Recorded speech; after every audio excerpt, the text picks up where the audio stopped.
рафидадӯзӣ ва чакандӯзӣ дар минтақаҳои гуногуни кишвар ривоҷ ёфта, ҳар кадом услубу тарҳи худро дорад. ҳунармандон бо истифода аз сӯзан, рештаҳои ранга ва матоъҳои пахтагину абрешимӣ нақши офтоб, гул, моҳ ва дигар рамзҳои табиатро рӯи матоъ меофаранд. ҳар як нақш маънои худро дорад. офтоб рамзи рӯшноиву гармӣ, гулҳо нишонаи зебоӣ ва зиндагии осоишта маҳсуб меёбанд.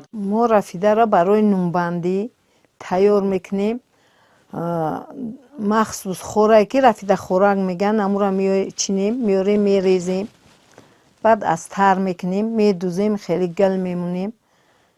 барои нунбандӣ, барои килчабандӣ, барои фатир гал мундан ина мағзӣ мемонем, ба риштаҳои ранга гал мемонем.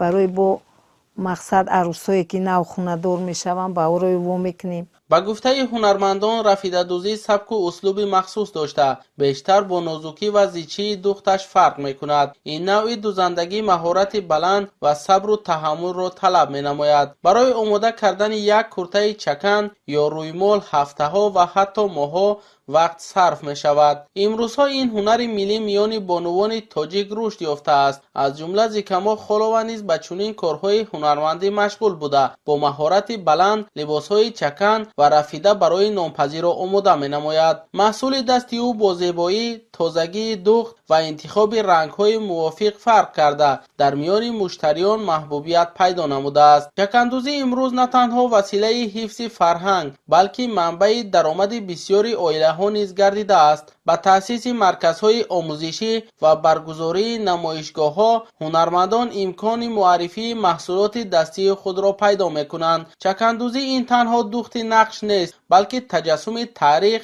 фарҳанг ва зебоии миллати тоҷик аст. бо талоши ҳунармандоне чун зикамо холова, ин мероси гаронбаҳо боз ҳам рушд ёфта, ба наслҳои оянда мерос мемонад. бинёмин шарифзода барои барномаи иттилоотии хабар аз ноҳияи Ховалинг.